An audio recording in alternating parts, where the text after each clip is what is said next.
વિદ્યાર્થી મિત્રો કેમ છો? મજામાં જશો. હું છું પ્રતિક પંચાલ અને ડિબેક્સ એજ્યુકેશન યુટ્યુબ ચેનલમાં તમારું સ્વાગત કરું છું.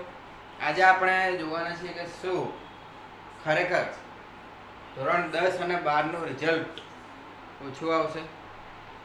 દરેક વિદ્યાર્થીને પ્રશ્ન થતો હશે કેમ કે આમ થોડી રિઝલ્ટ મોડું આવવાનું છે, એમાં સરકાર આ ભોપાળો કાઢ્યો કે રિઝલ્ટ ઓછું આવશે. તો એ આજે આપણે જોવાના છે કે શું ખરેખર ઓછું આવશે કે વધારે આવશે. બરાબર, તો વિડીયોમાં અંત સુધી જોડાયેલા રહેજો. તમને વધુ સમજાવી દઈશ એટલે તમને ખબર પડી જાય. ને આગળનો વિડીયો ના જોઈએ તો એ પણ જોઈ લેજો. વિડીયોને લાઈક કરવાનું ભૂલતા નહીં, શેર કરવાનું ભૂલતા નહીં, ચેનલને સબસ્ક્રાઈબ કરી દેજો. જેટલા વિદ્યાર્થીઓએ અમારો વિડીયો જોયો છે તમને ખૂબ ખૂબ આભાર. એમને પણ મદદ આવશે અને અમને પણ થોડો ઘણો સપોર્ટ મળશે, જેથી અમે તમારા માટે સારા વિડીયો મૂકી શકે. બરાબર, તો આ વિડીયોને આપણે શરૂ કરીએ. તો તમને સ્ક્રીન ઉપર દેખાતું હશે કે પહેલા મતદાન અને પછી બોર્ડનું પરિણામ. તો આના મતલબ શું? તો તમને પહેલાં પણ ખબર હશે, જો તમે વિડીયો જોયો હશે તો, કે સરકાર છે કે પહેલાં મતદાન બતાવશે, ત્યારબાદ બોર્ડનું પરિણામ બહાર પાડશે. બરાબર, આગળ પણ તમને કીધું હતું અને અત્યારે પણ તમને કહું જ છું. ઉપર લખ્યું છે કે ધીરજની કાસોટી અને તેની બાજુમાં લખ્યું છે કે ધોરણ 10 અને 12નું પરિણામ તૈયાર, પરંતુ ચૂંટણી પહેલાં વાલી ફરવા ન જતા રહે. બરાબર, વાલીઓ ફરવા ન જતા રહે અને મતદાનમાં કોઈ તકલીફ ના પડે, અસર ના પડે, એટલે ચૂંટણી પછી રિઝલ્ટ બહાર પાડવામાં આવશે. આ મેઇન કારણ છે, એના લીધે તમારું રિઝલ્ટ મોડું થયું છે. બાકી રિઝલ્ટ તમારું મોડું થાવ જ નહીં, અત્યાર સુધી આવી પણ ગયું હોય. તો અમુક જે નિષ્ણાંતો છે એમણે કહ્યું છે કે શું રિઝલ્ટમાં ફેરફાર આવશે, કઈ રીતનું રિઝલ્ટ હશે અને શું A1 A2 ગ્રેડ હશે, એટલે કે વધારે વિદ્યાર્થીઓ હશે, ને કેટલા વિદ્યાર્થીઓએ પરીક્ષા આપી, કેટલા પેપર ચેક થયા ને કેટલા શિક્ષકો ચેક કર્યા, એ બધું આની અંદર તમને લખેલું દેખાતું જશે. તો આપણે વાંચે કે રાજકોટ સહિત રાજ્યભરના 15 લાખ વિદ્યાર્થીઓ અને તેના વાલીઓ તેની આતુરતાપૂર્વક રાહ જોઈ રહ્યા છે. ધોરણ 10 અને 12ની બોર્ડની પરીક્ષાનું પરિણામ તૈયાર કરી લેવામાં આવ્યું છે, પરંતુ રિઝલ્ટ ચૂંટણી પછી જાહેર કરવામાં આવશે. તેની પ્રબળ સંભાવના હોવાનું ખુદ બોર્ડના અધિકારીઓ દિવ્ય ભાસ્કર, જ્યાં આપણે દિવ્ય ભાસ્કરમાંથી લીધું છે, તો દિવ્ય ભાસ્કર સાથેની વાતચીતમાં જણાવ્યું હતું કે એક બાજુ ચૂંટણીનો માહોલ છે, ત્યારે સરકાર માટે હાલ સૌથી વધુ મહત્વની ચૂંટણી છે, માટે તમારું રિઝલ્ટ મોડું આવશે. એટલે આગળ પણ આપણે જોઈ જતું એ પ્રમાણે.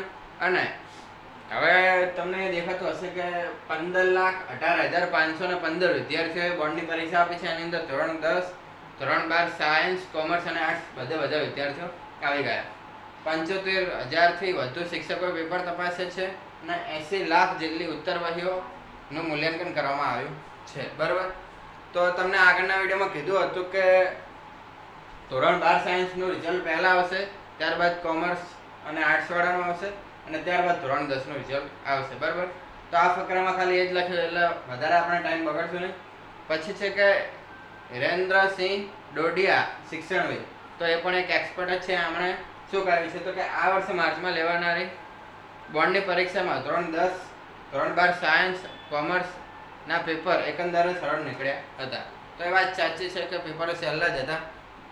મેં પણ ખુદ જોયું હતું, ચેક કર્યા હતા. અમુક પેપરો અમારા ટ્યુશનના વિદ્યાર્થીઓ જે હતા એમના પેપર કેવા ગયા અમે પૂછ્યું પણ હતું અને એમનો સારો પણ રિસ્પોન્સ હતો. બરાબર, તો એની અંદર લખ્યું છે કે બીજું કે આ વર્ષે બોર્ડની પેપર ચેકિંગની પોલિસી પણ બદલી છે, જેમાં કહેવાય છે કે વિદ્યાર્થીઓએ લખેલા જવાબ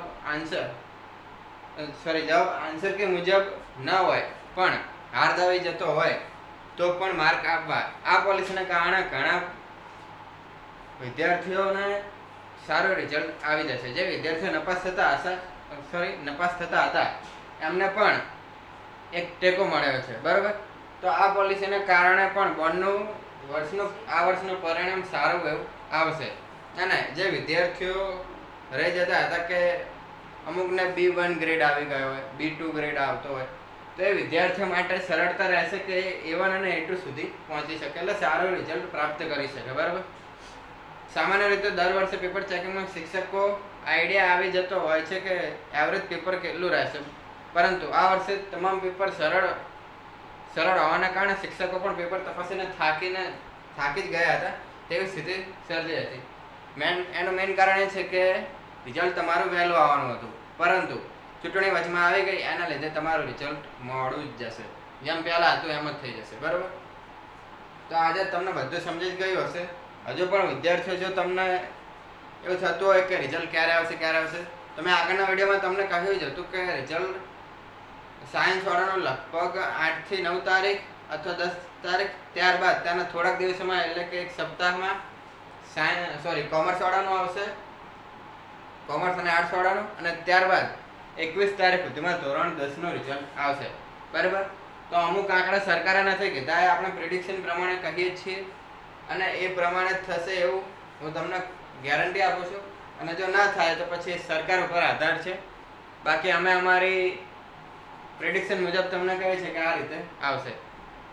તો જે વિદ્યાર્થીઓને વિડીયો પસંદ આવ્યો હોય, વિડીયોને લાઇક કરો, શેર કરો અને અમારી ડિફેક્સ એજ્યુકેશન યુટ્યુબ ચેનલને સબસ્ક્રાઈબ કરી દેજો.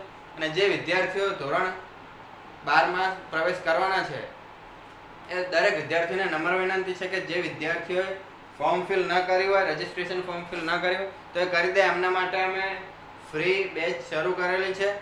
તો એ બેચની અંદર દરેક વિષય તમને ભણાવવામાં આવશે. અકાઉન્ટ, સ્ટેટ, ઇકો, BA અને ઇંગ્લિશ. બરાબર? તો આ બધા વિષય ભણાવવામાં આવશે.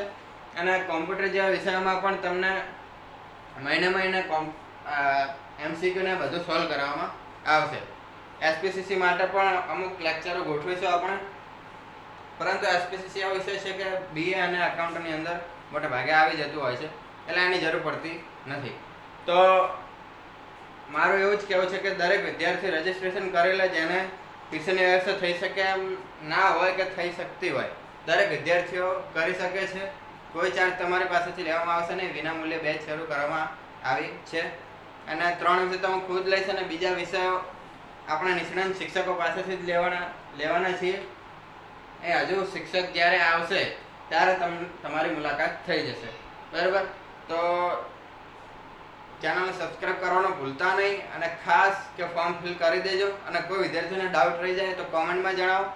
અને કોઈ પર્સનલી પૂછવા માંગતું હોય તો વોટ્સએપ ગ્રુપ છે અમારું, ત્યાં જઈને પણ પૂછી શકો છો અથવા પર્સનલ મેસેજ પણ કરી શકો છો. તમારો વિડીયો જે બદલ આભાર. મળીએ આવતા વિડીયોમાં. ત્યાં સુધી take care, best of luck. જય હિન્દ, જય ભારત.